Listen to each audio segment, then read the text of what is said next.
right, Jim, 1924, Chicago. Let's go back there. What do you remember when you were just a little boy in the Windy City? When I was very young, I guess up to about 8 or 9, I don't remember much except I had a brother, and I went to school. I went to Catholic school, and after my second year at Catholic school, because of the Depression, why they had to take me out of school, and I went back to a city school, and I was immediately double promoted to the 4th grade, because I already knew long division. I wrote with ink, did multiplication and all of that, that the sisters were just so far ahead of everybody else. What did your dad do for a living? He was a bookkeeper. Okay, and the Depression hit the family hard. Yes, it hit us so hard that we had to move out of our apartment, which was 2 blocks from Wrigley Field. And one of the Andy Lotshaw's trainers had a son, and he lived in the same building, so we got taken to a lot of ball games, and after the game started, we could sit anywhere in any section we wanted, and it was very nice. Who were some of the players that you remember when you were little? Oh, Gabby Hartnett, Billy Jurgis, Phil Cavaretta, all those people. So you remember when the Cubs actually used to win. They never won the World Series, though, in your lifetime, did they? No. Do you remember your grandparents at all? Oh, yes. Well, tell me about your grandparents. My father's father and mother, we lived with them when I was born. And he was the manager of an art director.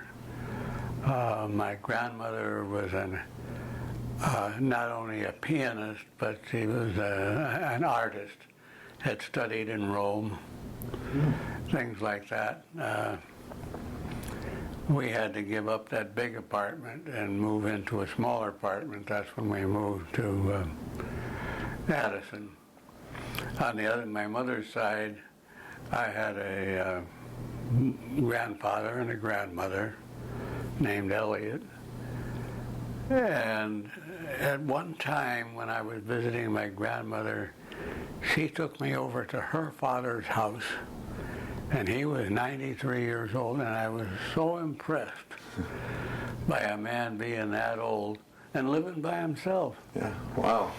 But my grandfather was an unusual person, that he was very set in his ways, and that he would make my grandmother keep the fire up. They had a place in the dining room for a fire with isinglass windows and a thing.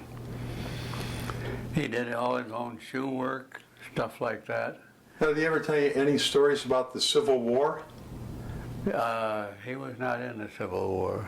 On my father's side of the family, my grandfather had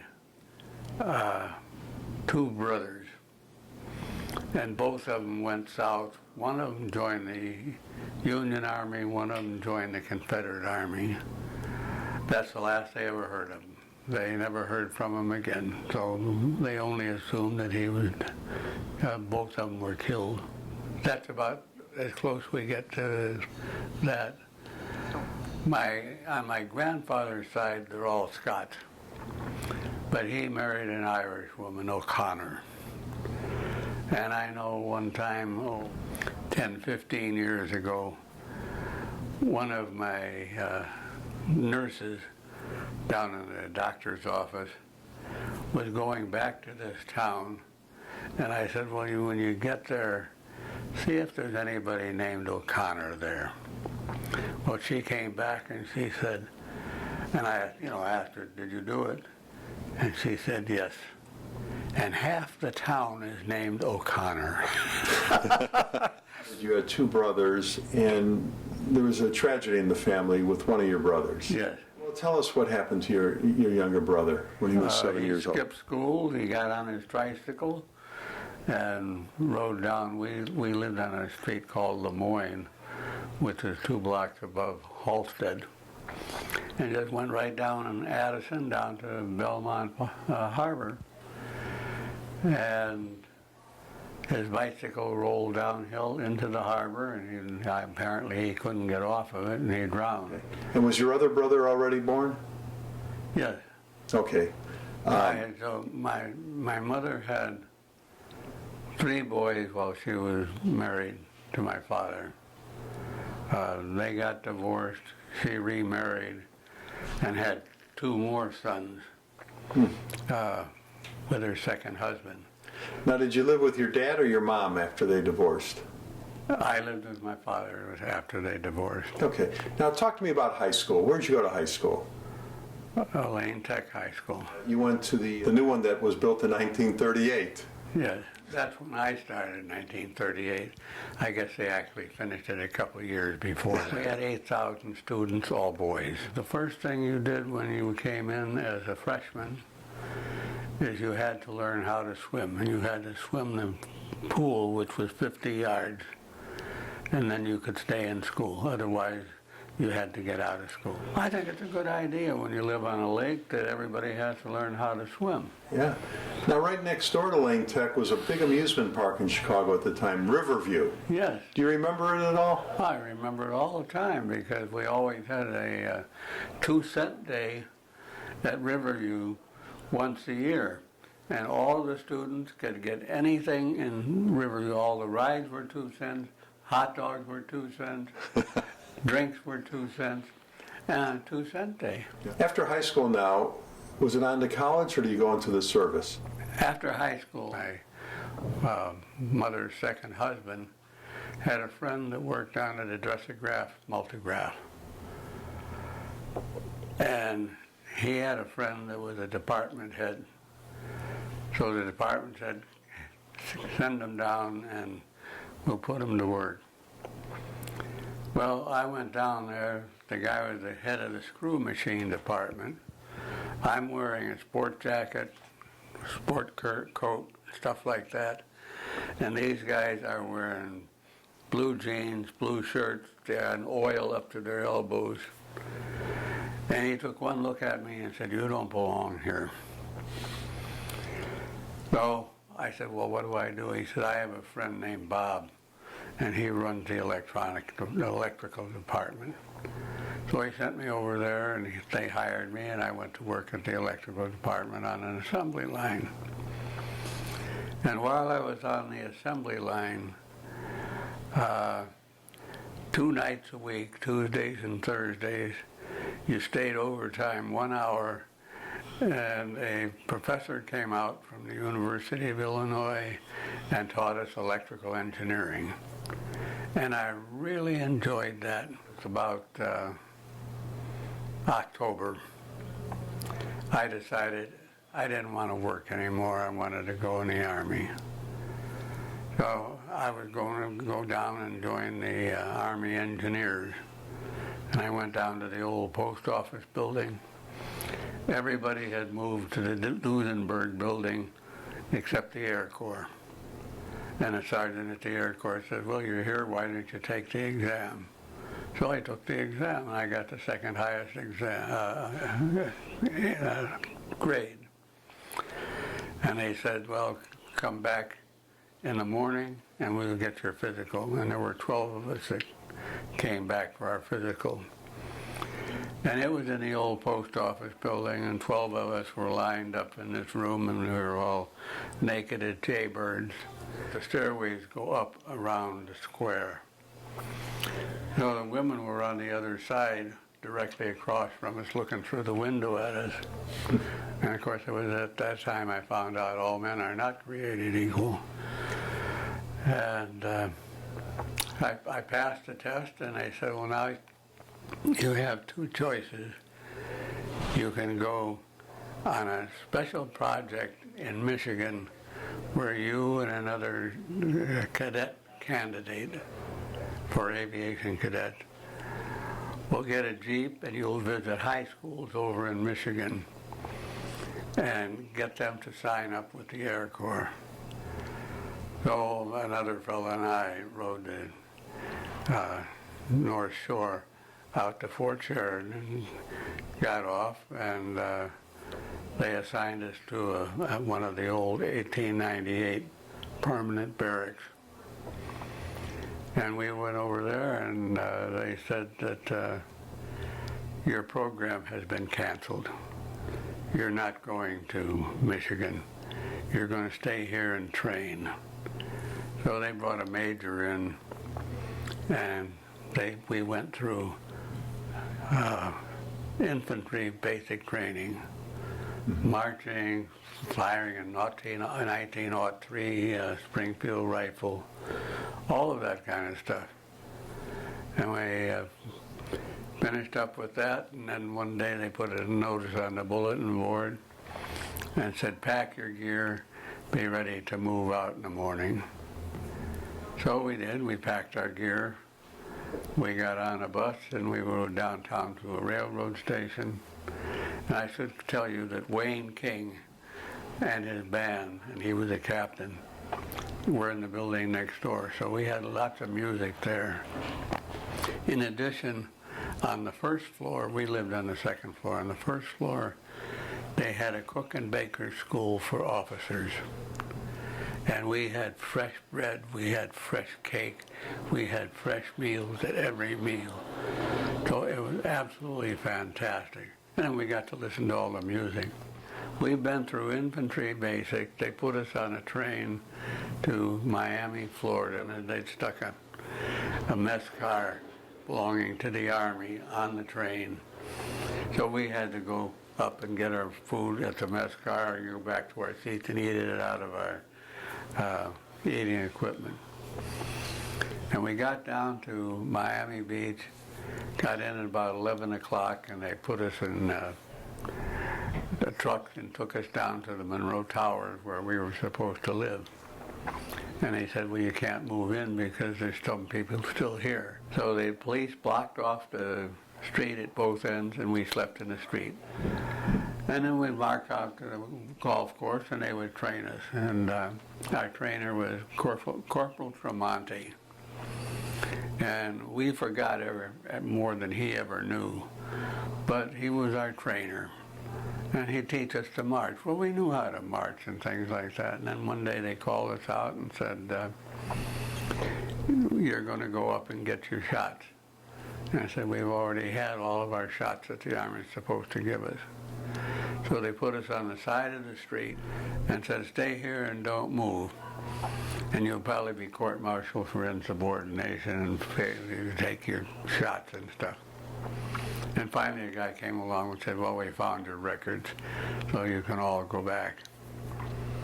And then one day we were taken down to a building and said, you're going to take examinations 8 hours today. So we took 8 hours of written examination, and we had no idea what it was about. And then one day they came in and said, pack your gear, you're going to Selinsgrove, Pennsylvania, Sunbury University. So we got on a train and we went down there, and we were divided into 3 groups. The ones with the highest score would stay 3 months, next highest 4 months, and highest, our lowest score, would stay 5 months. And at the end of 2.5 months, we got another call, pack your gear, you're leaving in the morning for a place in Kentucky. Anyway, we went down here, and it's a classification center. And they classify you either as a pilot, a navigator, or a bombardier. And I figured, well, everybody's going to want to be a pilot. So I put down I wanted to be a navigator. Well, when it came out, I was selected for pilot training. And they had doubled up. That's why they called us out early. And then they canceled the doubling up, so we spent a month. I was assigned as a baker's assistant. And a baker's assistant is the guy that washes all the pots and pans, except they do it between midnight and 8 o'clock in the morning. So I got to sleep in while everybody else was out digging ditches. And then they called us out one day and told us we're getting on a train, we're going to Maxwell Field, Alabama. And that was where pre-flight took place. And we went to Maxwell Field, Alabama, and we trained down there, and we went through all kinds of courses and things. And I thought perhaps I wasn't going to make it because Morse code just did not come to me. But I finally passed at 10 words a minute. And at the same time, when the train pulled into the station, I heard a guy calling out my name. And I looked down there, and it was a guy I knew from Chicago. And he was an upperclassman, and I was an underclassman. And he said, "You're in my flight, and you're my gunner." And the gunner doesn't get to eat 20 square meals, which we had to eat.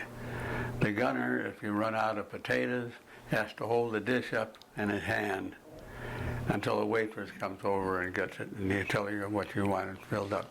So I didn't meet any of those things, but we sang every place we went. Every song you can think of, and after 2 months, I was graduated from Maxwell Field and sent to Cape Girardeau, Missouri, and we went to a private flying school there in Cape Girardeau for basic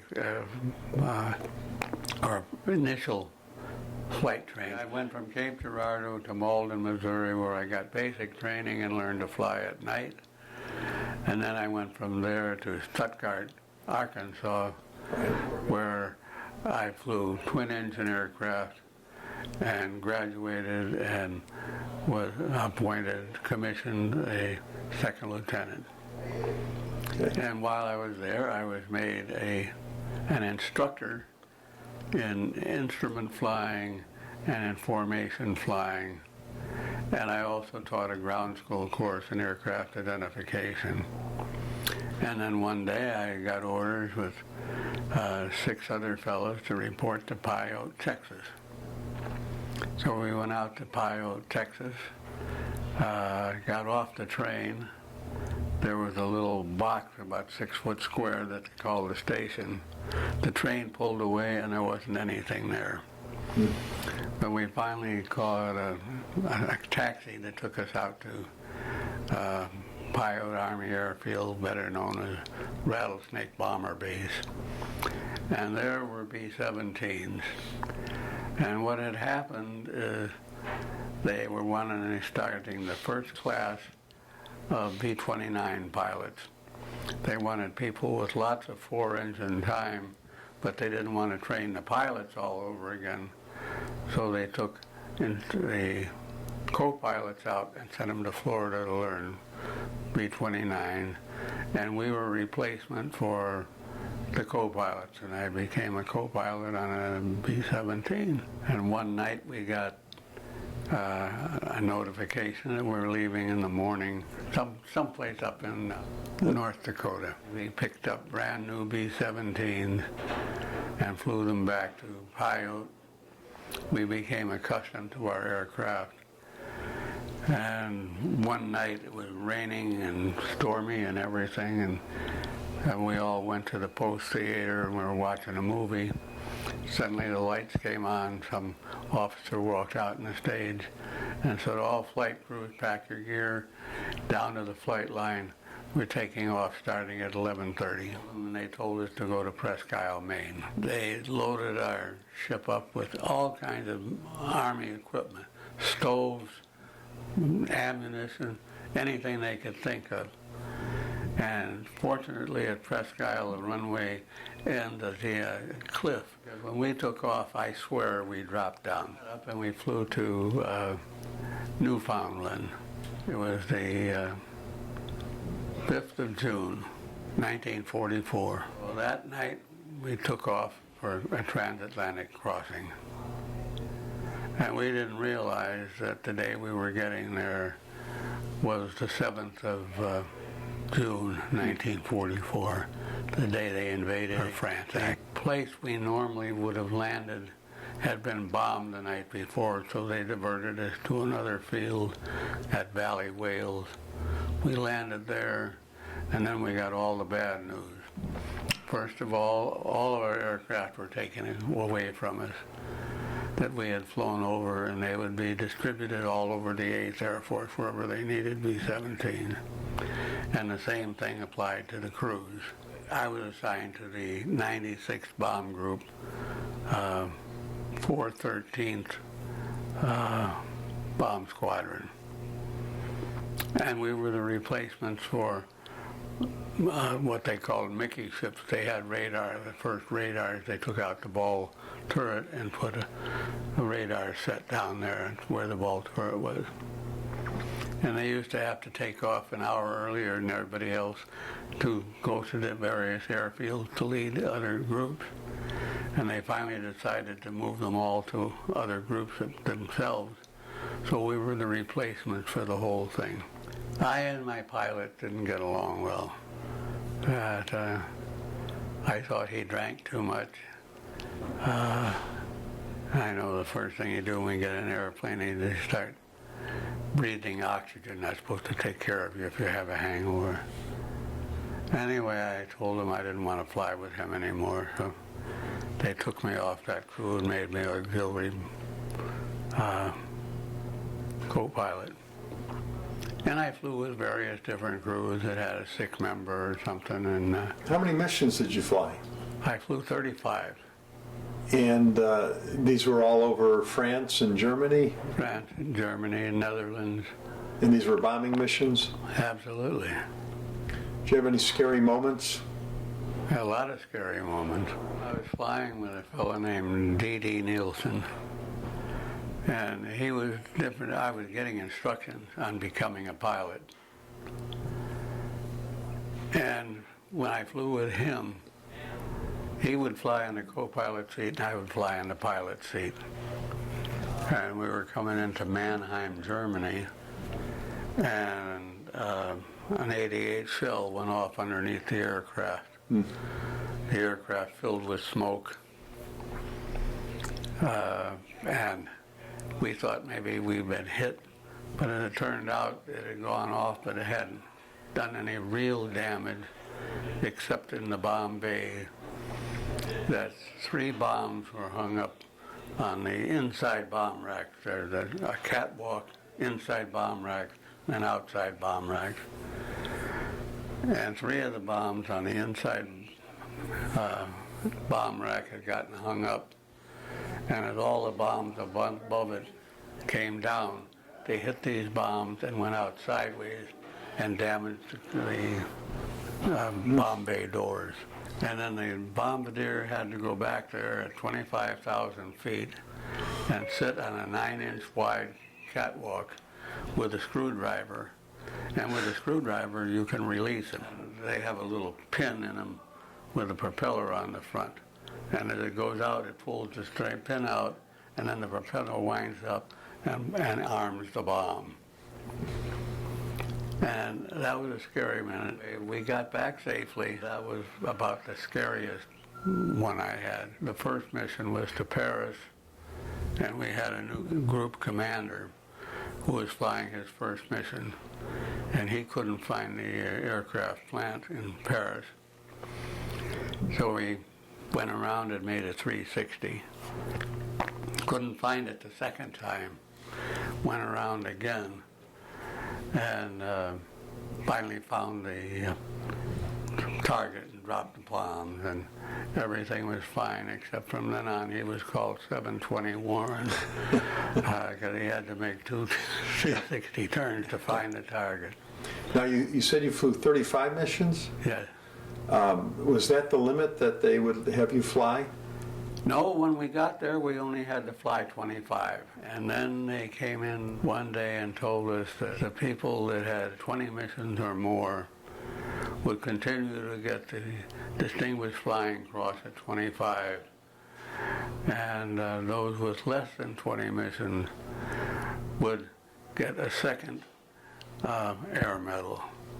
So that's how it ended up. We had 18 missions, and we had to fly. And then Doolittle came out and said, everybody will fly 30 to 35 missions, depending on what the group commander wants.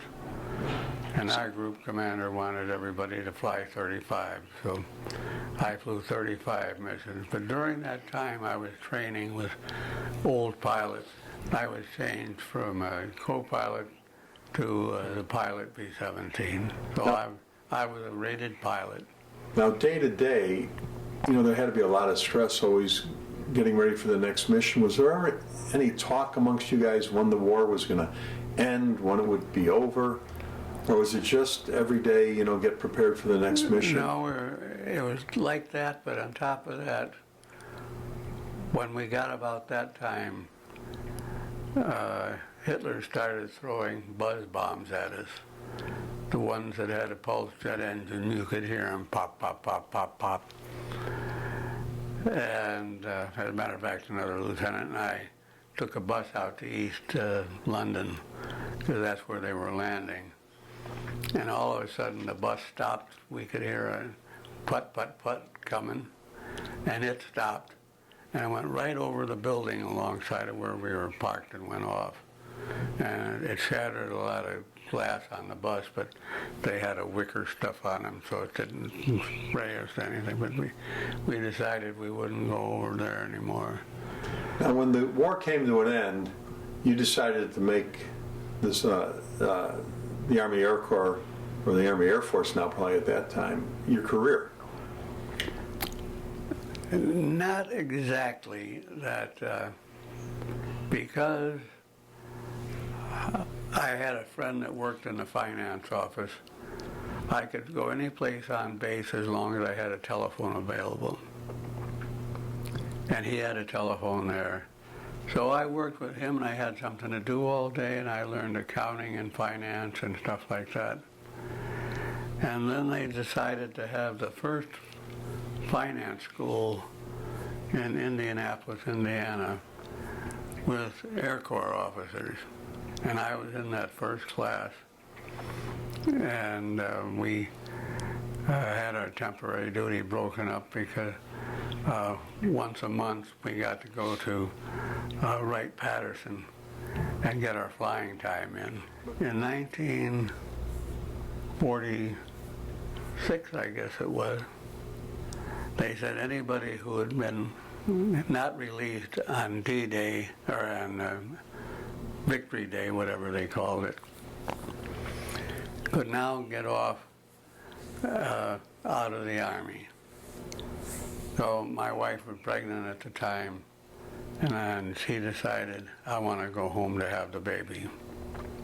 So I asked to get out, and on the 1st of July, 1946, I was released from active duty, and we drove to Dallas. That's where her home was. And I was working for George Dahl. He was the famous architect in town. And I got a job working for him because while I had studied commercial art in high school, I was not that good. 16-year-old girls could draw better than I could. So I went into mechanical drawing and architecture. And I worked for him. And I worked for him for 1 year, and I was out 1 year and 1 week, and I got recalled to active duty. And I got recalled to Columbus, Ohio, and I worked in the finance office, U.S. Army, in Columbus, Ohio. Now, did Betty and the baby go with you? Yes. They actually joined me. They didn't go with me when I went up there, Okay. but after I found an apartment, they came up. Now, let's go back for 1 minute. Where did you meet Betty originally? When I was assigned to Love Field, the first thing you had to do was have your records checked to make sure that all your signatures were right, everything was right. And she was the girl that was making the typing, and there were 3 of us that come up there together. And she was doing the first one.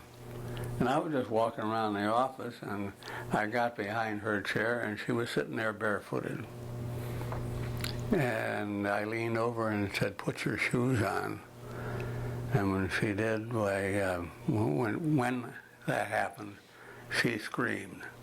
And I think everybody thought I goosed her or something. I don't know. But anyway, that's where I met her. About 3 days later, I came back and I said, "How would you like to go out on a date?" And she said, "That would be fine."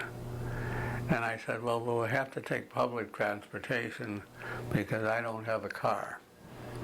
No, she said, "Don't worry, I'll get my father's car."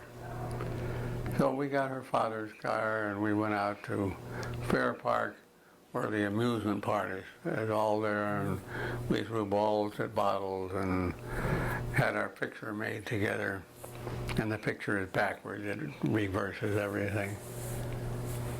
And we started dating after that, and in July I asked her to marry me, and she agreed.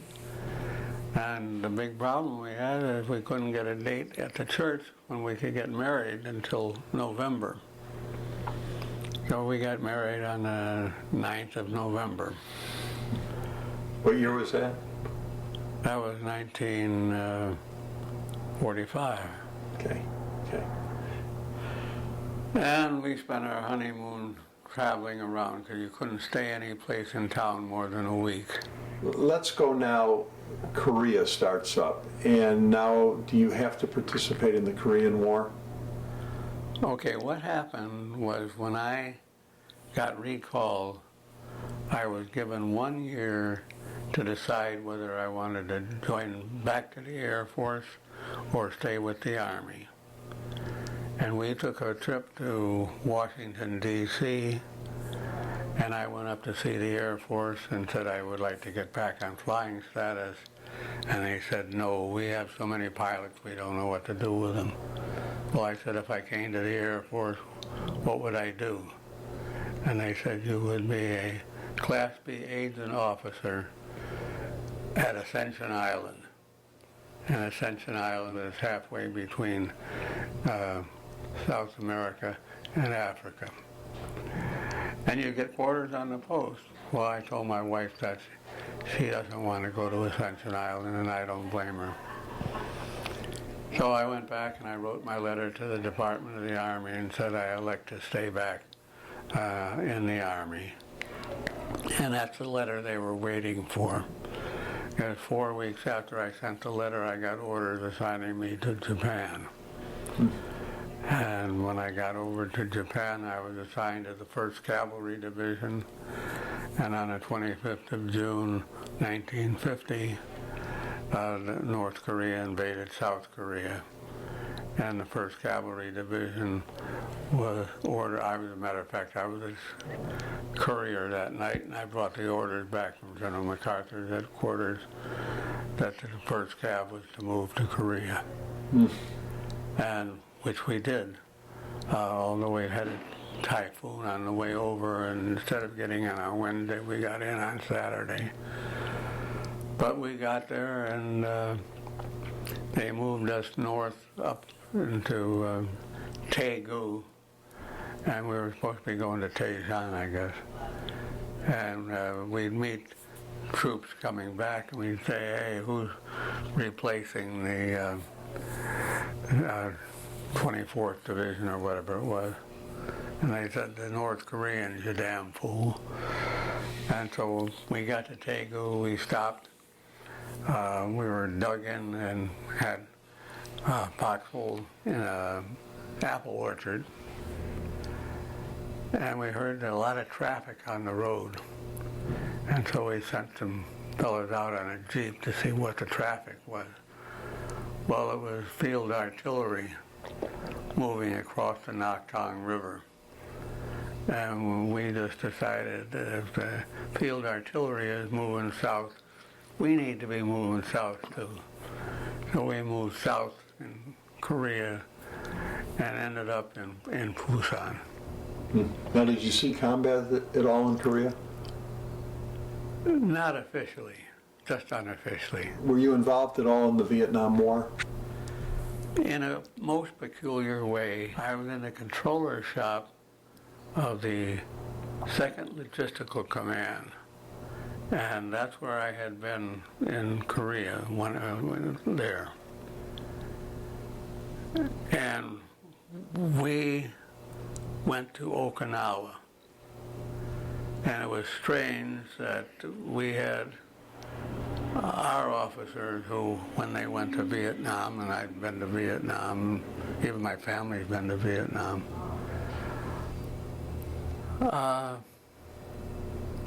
we didn't get credit for it. We got credit for Okinawa, which was 4 points a month. In Vietnam, you got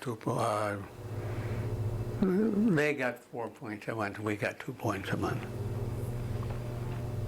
But when I finally got enough points, I came back, went back by ship. I happen to know the port commander. He lived across the street from me in Columbus, Ohio.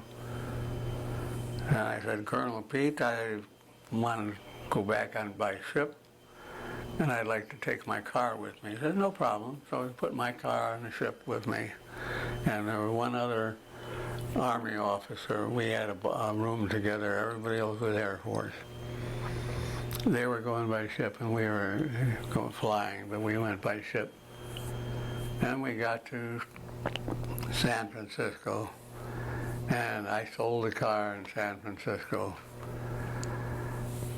But while we had been gone, and this is a strange part, this very good friend of mine from Columbus, Ohio, was with an engineer outfit and running a depot.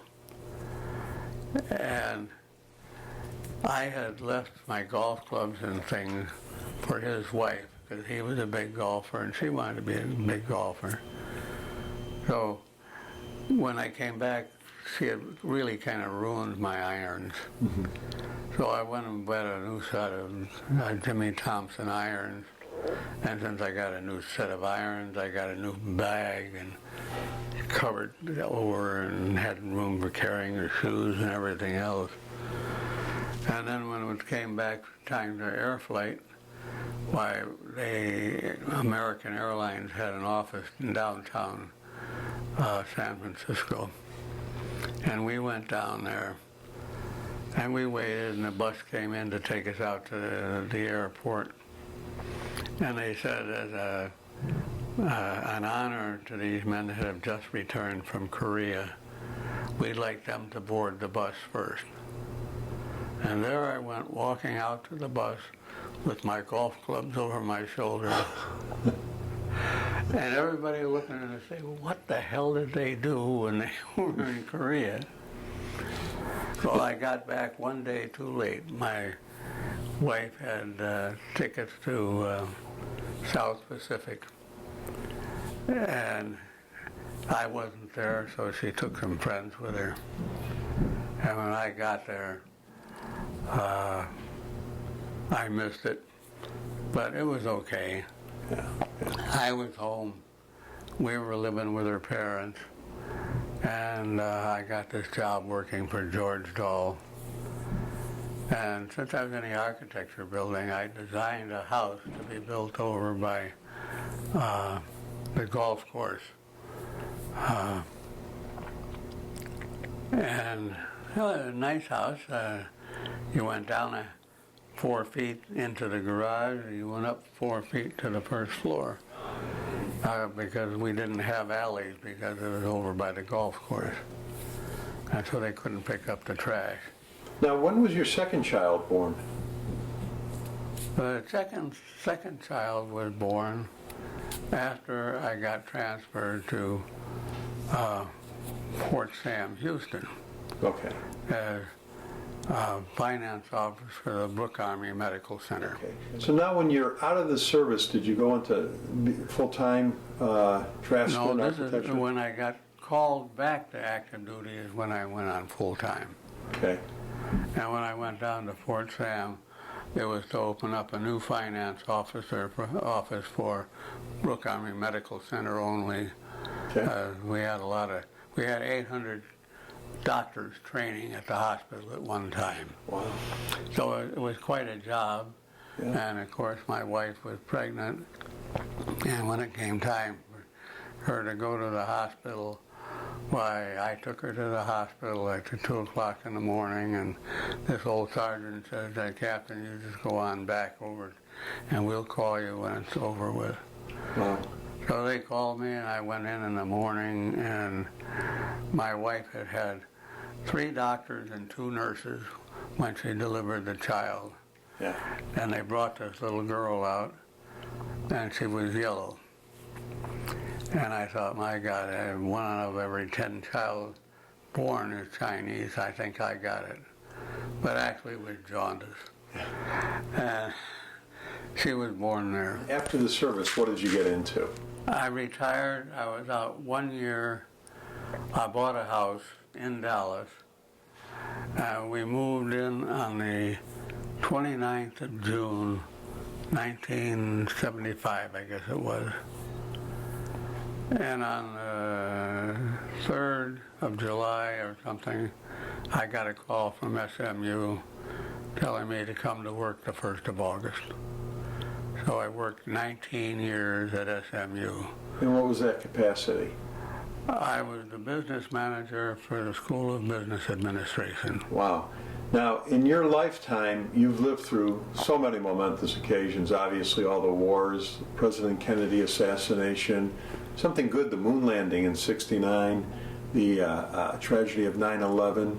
Besides the 3 wars that you were involved in, was there something on the national scene that really stood out in your mind when it happened that you just remember exactly? The day they walked on the moon, I stayed up all night watching it on TV, live TV. Right.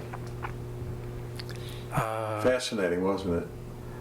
It was, absolutely. Neil Armstrong and people like that. That was a big momentous thing that our older daughter had gotten married while I was stationed in the Pentagon. I had 2 tours in the Pentagon, made lieutenant colonel in the Pentagon. What was the happiest time in your life? I guess when I finished my tour in England, because there were days there that I didn't think I lived to see 21. Now, what were the medals that you accumulated from your service? Well, I have a outstanding Distinguished Department of the Army medal, which is the highest medal I have. I have an air medal with 5 oak leaf clusters. I have a lot of other medals, but it has for doing service in Germany and stars in the war in Korea and stuff like that. Now, you and Betty had the 2 children. You have 4 grandchildren, 5 great-grandchildren, and 1 on the way. What advice does great-granddad want to leave for the next generation? My advice is certainly take advantage of it. I love my 4 grandkids that are here, and they know who I am. Yeah. And I get to see them all the time. It's really worthwhile. This new grandbaby that my number 3 grandson had lives in Manhattan. I've talked to him on the telephone, or you can FaceTime. Right. I FaceTime with him. The little girl is adorable, and I just found out about 2 weeks ago that his wife is pregnant again. Well, congratulations. Thanks for doing this today. Well, Did a great you're job. entirely welcome.